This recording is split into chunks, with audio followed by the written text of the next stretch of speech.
Hello and welcome to Business 360. I'm Shireen Bhan. The top stories that we're tracking for you this evening. The Sensex and the Nifty end marginally higher after a choppy session. Both indices have lost 1% this week, snapping a 5-week winning streak. Indian bonds rally, yields cool off. A Financial Times report says JP Morgan is sounding out investors to check if they want Indian bonds included in their global indices.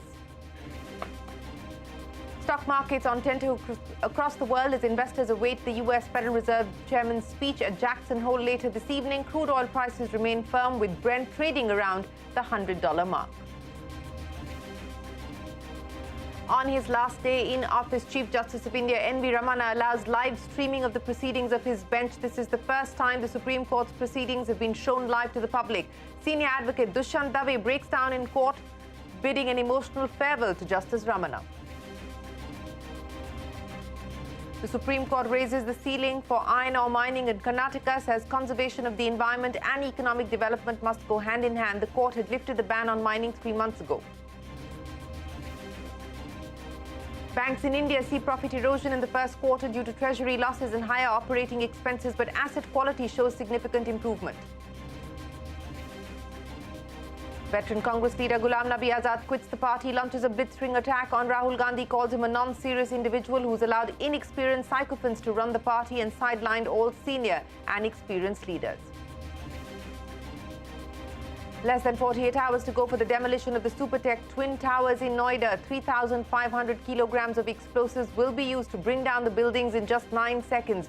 Residents in the area have been evacuated. Concerns about the impact on nearby buildings still linger. Special report coming up. Well, let's start with what was a volatile session on Dalal Street. The Sensex and the Nifty ending with minor gains after some pretty wild swings through the course of the day. Metals and energy stocks rallied, but pharma stocks were subdued. For the week, both indices have lost 1%. And with this, a 5-week winning streak has come to an end. Prashant is here with the market action for us. Prashant, very volatile, but just about closing in the green for the day. For the week, down 1%. It was a very volatile day today. I mean, the market started higher very, very strongly. It was a great start, and then through the course of the day did nothing. I mean, kept coming lower. The range kept contracting. At 3 o'clock, we got a real scare. The Nifty in 2 minutes flat sold off 80 points. And then, I mean, miraculously, by 3:30 by close, it recovered pretty much all of it. Not all of it, but almost 80% of what it lost in those 2 minutes. So it gave us a scare, but by close, I mean, it was a stable and a higher close on the index. Mid caps and small caps through the course of the day, much better, much more stable. 0.5%, 0.75% gain on both those indices. You know, old economy, energy, PSU banks, metals, that was the flavor of the day. So, you know, Grasim, Adani Ports, NTPC, JSW Steel, Titan, Coal India were the kind of stocks which did quite well on the Nifty, large caps that is. And there were losses in Eicher Motors, largely news-related, Indocent and Bharti. But again, I mean, the losses were 0.5% to about 1.75% lower, nothing major at all. You know, the texture of the market seems to be that the rallies are getting sold at higher levels, but the dips are being bought as well. So it's not as if bulls are being able to push higher the advantage, neither are the bears being able to take this market lower aggressively. And that may be because of the fact that the market here in India has outpaced every other emerging market for 10 quarters in a row. I mean, it's been stupendous performance even from the lows of June, which was about 15,200. So maybe consolidation time-wise is required to digest some of these gains. In the very near term, of course, all eyes on the Fed Chair Powell and what commentary he provides as far as markets in the September Fed meeting is concerned. Back to you. Yes, Prashant, we are going to be watching Jerome Powell's speech very closely, and you can catch the action live right here on CNBC-TV18 starting 7:30 p.m. Indian benchmark bond yields fell by 6 to 7 basis points on the back of a Financial Times report that JP Morgan is sounding investors to check if they want Indian bonds in the widely tracked emerging market bond index. Lata joins us now with more. You know, Lata, this has been in the works or on the anvil for a long time now, but are we closer to this being a reality? Yes, that's the big chatter in the bond markets today. bond yields fell because of this, the report, a Financial Times story that everyone is WhatsApping to one another. The report says that JP Morgan, the bank, has been sounding out investors in its which follow its bond fund as to whether Indian bonds should be included in their index. FT has only quoted sources, they have not named anybody, but the news was enough to drive down bond yields. Now what Financial Times story says is that the JPM management bank is asking for Indian bonds, asking investors whether the Indian bond should be included in their JBI EM Global Diversified Index.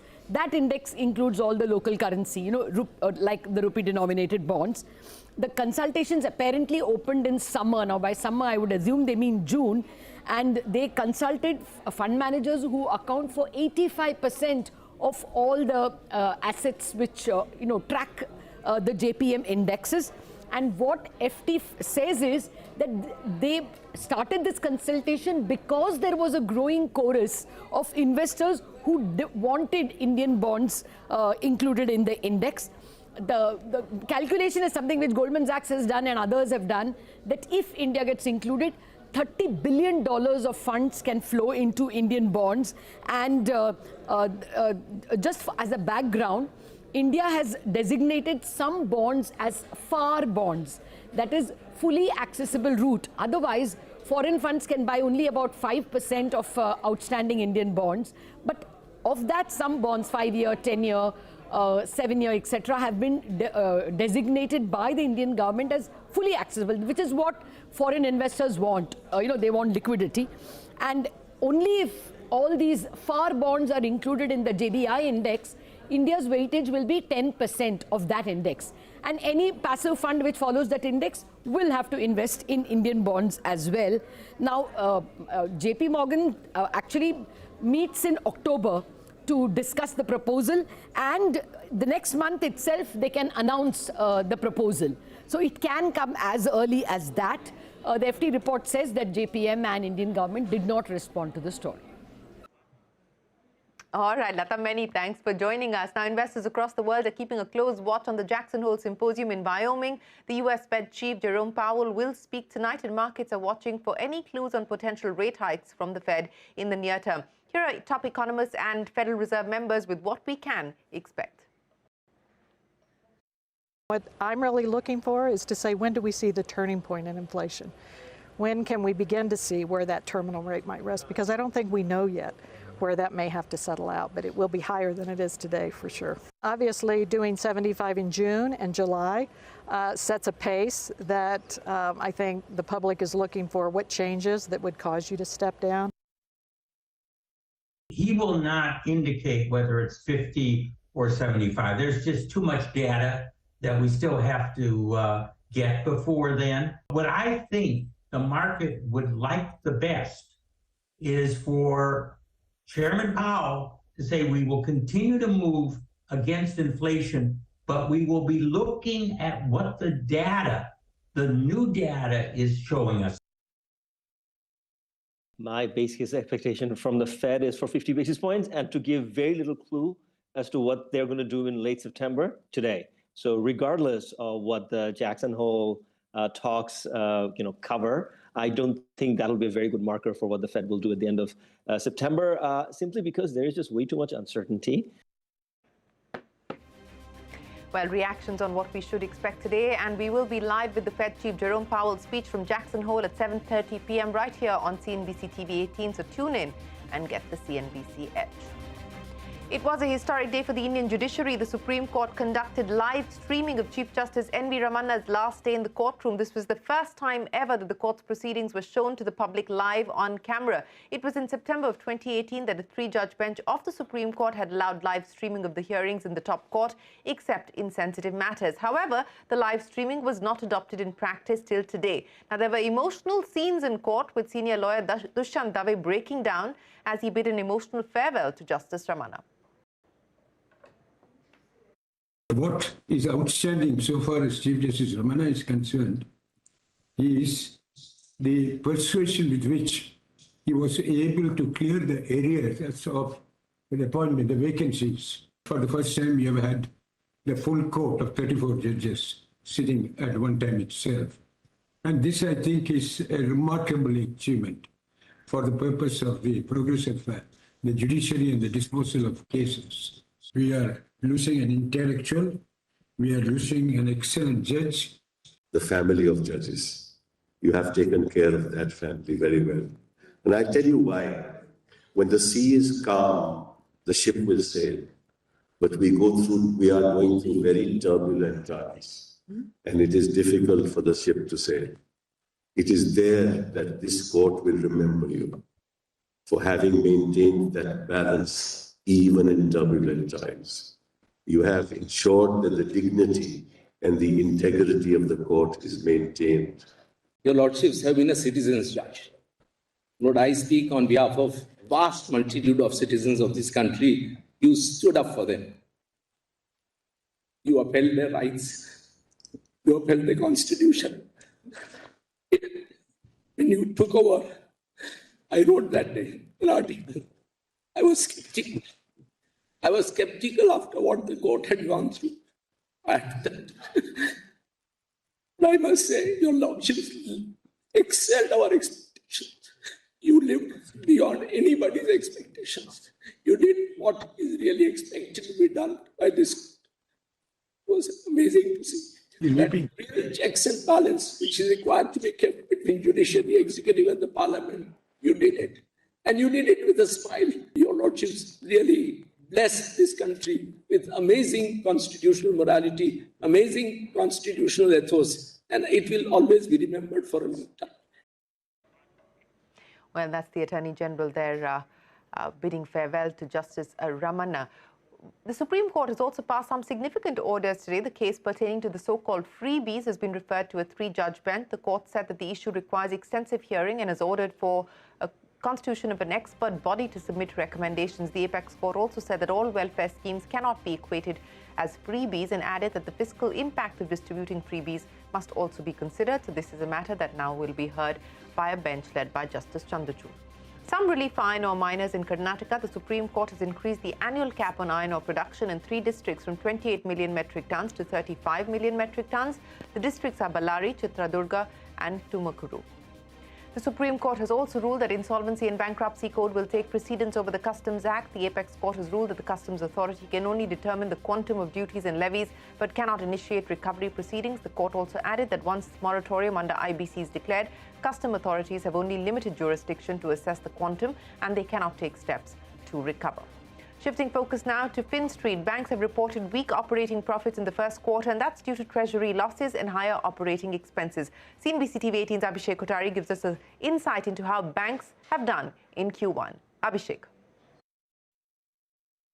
Well, banking sector reported a weak operational quarter in terms of operating profits, which was marked by the fact that, there were treasury losses and higher operating expenses. However, net NPA ratio of the PSU banks fell to less than 2%, perhaps for the first time in last 7 years or even more. Let's take a look as to how the Q1 FY23 has panned out for the sector. To begin with, the P&L performance, GSEC yields had hardened in Q1 FY23.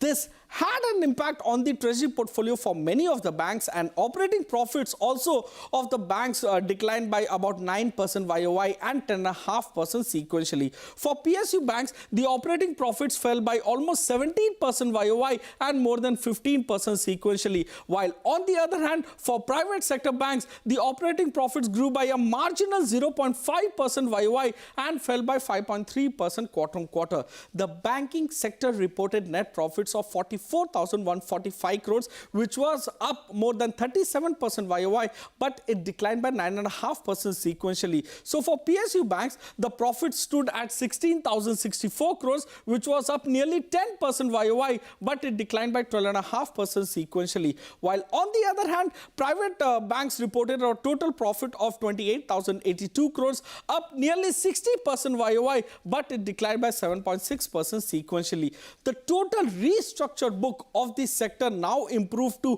1.98% of the loans versus nearly 2.2% of the loans in the previous quarter. The lowest share of restructured book is of Kotak Bank, Axis Bank, CSB Bank, SDFC Bank, SBI as well as ICICI Bank. Now, mixed performance was seen on slippages front, was witnessed in Q1 FY23 given the fact that slippages increased by 7.3% quarter-on-quarter for the banking sector. Annualized slippage ratio, however, increased by only 10 basis points quarter-on-quarter to 2.32% when compared to 2.22% in the previous quarter. It was a mixed performance with respect to slippages. PSU banks saw slippages decline by 4.5% quarter-on-quarter, while on the other hand, in absolute value, we saw slippages increase by nearly 28% quarter-on-quarter for the private sector banks. The good news on asset quality is that PSU banks have now reported the lowest net NPA ratio in last 27 quarters or 7 years. It has now fallen to below 2% level. So gross NPA ratio of the entire banking sector declined to now less than 6%, that is about 5.94% when compared to 6.18% in the previous quarter. And net NPA ratio of the banking sector was around 1.6% when compared to 1.7% in the previous quarter. Loan growth momentum in Q1 FY23 is perhaps one of the best that you are seeing in last 4-5 years. Abhishek, many thanks for joining us. Our former Chief Economic Advisor KV Subramaniam, who's set to take charge as the Executive Director for India at the IMF, has said that at a glance, the GDP numbers indicate that the Indian economy has seen a V-shaped recovery. In an exclusive conversation with Lata, he said that India will lead the global economy going forward. Take a look. The global economy is basically looking like one that will have very anemic growth, possibly in a recession, and very high inflation. In contrast, India will be the country that will grow the fastest among the large economies for sure, and will have inflation that actually is, will be in control. So I think, we do seem to be in a good spot. We will lead the global economy, this year and going forward as well. A rich economy like us, can you even expect that actually it will basically have the same uniform growth rates everywhere? I think that is just basically being in a utopian world. It has been a V-shaped recovery if you look at the GDP growth, and these kind of features are always there in any economy in a good year or in a crisis year. Well, that is the former Chief Economic Advisor who's now headed to the IMF. We will take a break, but less than 48 hours to go for the demolition of the super tech Twin Towers in Noida. A ground report on the readiness when we return.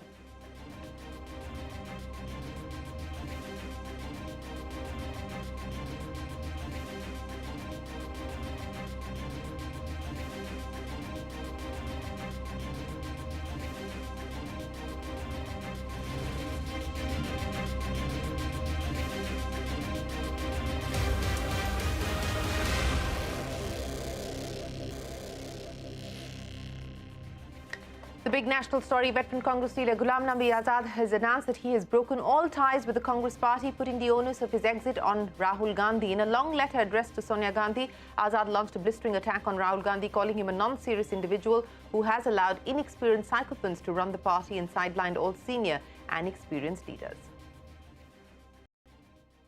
Well, the party refuses to change, and that is why you are now seeing one after the other senior Congress leaders leaving the party because they feel alienated, humiliated and insulted.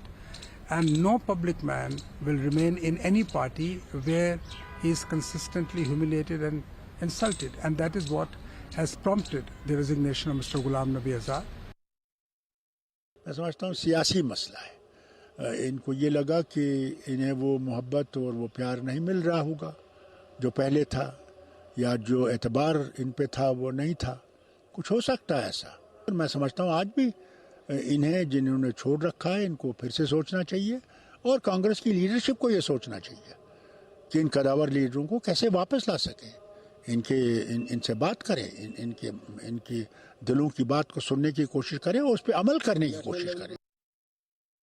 Congress party is finished, और मैं अगर ये कहूँ कि self destruction पे और suicidal mode पे Congress party, तो बात गलत नहीं होगी। मैं राहुल जी को मेरा सुझाव है कि इस तरीके की मानसिकता बदलनी चाहिए, ईगो छोड़नी चाहिए, और क्योंकि नेताओं से पार्टी होती है, पार्टी से नेता नहीं होते हैं। बीजेपी में पूरा स्वागत मैं करता हूँ। अगर भारतीय जनता पार्टी मेरी ड्यूटी लगाएगी तो मेरे उनसे व्यक्तिगत पारिवारिक ताल्लुकात है, मैं अवश्य उनको मना के ला सकता हूँ। Now, last year, the Supreme Court ordered the demolition of builder Supertech's twin towers in Noida in UP. The court ordered the demolition of the 30-story towers on grounds of grave violation of building norms and complicity between the Noida Authority and Supertech. Now, what this has led to is a mammoth demolition exercise which began months ago and will culminate on the 28th of August. This has led to the evacuation of residents in the area. And while there are major concerns about the impact of this demolition on other buildings in the vicinity, authorities are clear that the demolition will go ahead and things are in place and in order. Abhimanyu Sharma gets you more. These are the two towers in question, the 168-meter tall, 32-story Apex Tower and the 29-story CN Tower. A staged implosion and gravity will ensure that both these towers will be reduced to rubble in a matter of a few seconds. Explosives weighing up to 3,500 kilograms have been laid and connected floor to floor. A team of certified blasters, police officials and company officials will be present near the site at the time of the demolition. Spread over an area of 7.5 lakh square feet, the demolition is expected to generate 35,000 cubic meters of debris. Though all structural safety precautions have been taken by authorities, residents in nearby housing societies are worried about the impact of this demolition on their apartments. Those living around these twin towers have been asked to evacuate temporarily. Residents are fearful and I do endorse their views, but I think they have taken proper care so that nothing happens. But for emergencies, they have also made arrangement, and repair has been made in 51 pillars of the existing building, which were weak. Administration has ordered that every resident has to evacuate the society right at 7 a.m. They have been saying that we can come back by evening. The 1,400 families residing in the vicinity will be able to return to their homes by evening once permitted by officials, while the company carrying out the demolition and the state government have assured that nearby buildings will not be damaged and that the debris will be cleared within 3 months. The residents have their concerns. There might be a scenario where there are some kind of cracks, or maybe with the basements, the parking, and like all the glass mirrors, whether they're going to break. So it's a long time, 90 days, and there will be a lot of dust all the time, and people especially who are having asthmatic patients, they are going to face a lot of trouble. Water sprinklers and mechanized sweepers will be deployed to clear the dust and minimize air pollution. Residential buildings around the twin towers will also be covered with protective sheets. The demolition is being carried out by Mumbai-based firm Edifice Engineering and South Africa-based Jet Demolition. It's not a free fall. We call it as an implosion, waterfall implosion, because the time is so short. We'll not be able to see. If you put it in a slow motion, you'll be able to see the waterfall. It will come like this. The building will come on the ground like this, basically to minimize the vibrations on ground. Confident that vibrations are not going to damage any structures surrounding this property. Total time will be 9 seconds for the explosives to ignite and around 5 to 6 seconds for the building to come down. Jet Demolition's director has said that the demolition of the buildings will be difficult to carry out, not because of their size, but because of the presence of much smaller buildings in the vicinity and a densely populated neighborhood. The Noida-Greater Noida Expressway will be closed for 30 minutes on the day of the demolition. Elaborate traffic diversion arrangements have been made for the day, as the blast will generate huge dust clouds over the demolition site. The Airports Authority and the Indian Air Force have been asked to take precautions for flight safety. So at 2:30 p.m. on Sunday, the 28th of August, a press of a button will bring down these two towers in a matter of seconds. However, this exercise, initiated by a Supreme Court order, will continue to serve as a case study not just in law books, but in any forum across the world where controlled implosion blasts are being discussed, especially when they have to be carried out in densely populated areas. In Noida with video journalist Rajendra Singh, this is Abhimanyu Sharma for CNBC-TV18. And that's it then on this edition of Business 360. Thanks very much for watching. Stay tuned. The news continues here on CNBC-TV18.